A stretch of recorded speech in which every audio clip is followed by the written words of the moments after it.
Pistol Bhojpuri channel को देखने वाले जितने भी मेरे भाई हैं, मेरे दोस्त हैं, सभी लोगों को दिल से धन्यवाद है।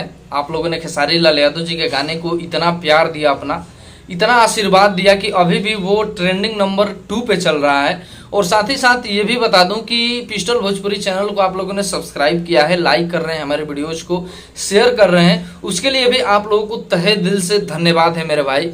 तो इस वीडियो में मैं ये बताने वाला हूं आप लोगों से कि अभी आप लोग देख ही रहे होंगे कि खेसारी लाल यादव जी का गाना जो है वो अभी भी ट्रेंडिंग नंबर 2 पे अड़ा हुआ है। आप लोगों ने ये देखा होगा और आप लोग सुन भी रहे हैं उस गाने को। उस गाने पे आप लोग इतना कमेंट कर रहे हैं कि जो पवन सिंह जी का गाना है करंट, उस गाने का जितना लाइक नहीं है उतना तो आप लोगों ने कमेंट करके रख दिया है भाई। खेसारी लाल यादव जी का गाना जो तेरे मेरे दरमियान है, उस गाने में आप लोगों ने इतना कमेंट कर दिया है ना कि उस कमेंट के मुकाबले अगर पवन सिंह जी के लाइक से कंपेयर किया जाए ना तो लाइक भी कम है इस कमेंट के आगे।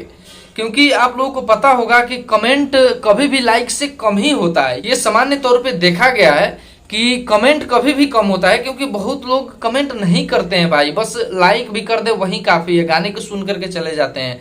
लेकिन कमेंट यहाँ पर खेसारी लाल यादव जी के इतने मतलब डाई हार्ट फैन लोग हैं कि वो अपना समय निकाल करके और कमेंट पे कमेंट कर रहे हैं, और वो कमेंट पवन सिंह जी के गाने के लाइक को भी दाब दिया है। तो ये काफी अच्छा है खेसारी लाल यादव जी का फैन के लिए।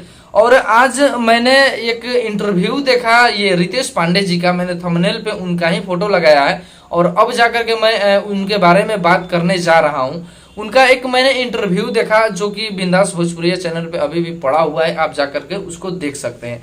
तो उन्होंने खेसारी लाल यादव जी के बारे में काफी अच्छी अच्छी बातें बोली, जो कि सुन करके मुझे काफी अच्छा लगा। क्योंकि देखिए, अगर कोई अच्छा कर रहा है ना तो उसकी अच्छाई को भी दिखाना हम लोगों का फर्ज बनता है। अगर वो कोई बुरा काम कर रहा है तो जब उसकी बुराई को हम दिखा रहे हैं ना तो उसकी अच्छाई को भी दिखाना हमारा फर्ज है और हमारी ये जिम्मेदारी बनती है।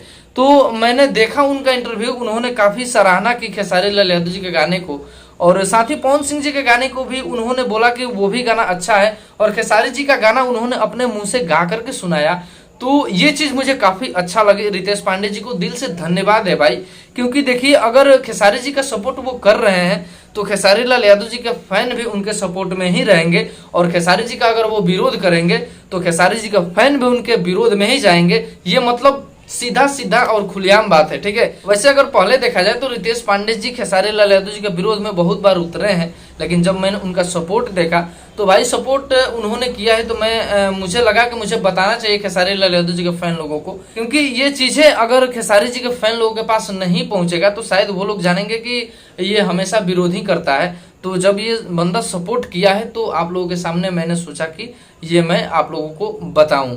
तो ये वीडियो आपको कैसा लगा कमेंट करके जरूर बताइएगा। और मैंने रितेश पांडे जी के बारे में इस वीडियो में बताया, अच्छी बातें बताई, तो ये चीज सुन करके आपको कैसा लगा ये चीज भी आप लोग कमेंट में जरूर बताइएगा। और साथ ही अगर वीडियो पसंद आया तो वीडियो को लाइक कीजिएगा और शेयर कर दीजिएगा अगर हो सके तो। चैनल पर अगर पहली बार आए हैं तो चैनल को सब्सक्राइब तो जरूर कीजिएगा, और साथ ही बेल आइकन को दबा लीजिएगा ताकि वीडियो का नोटिफिकेशन सबसे पहले आपके पास चला जाए।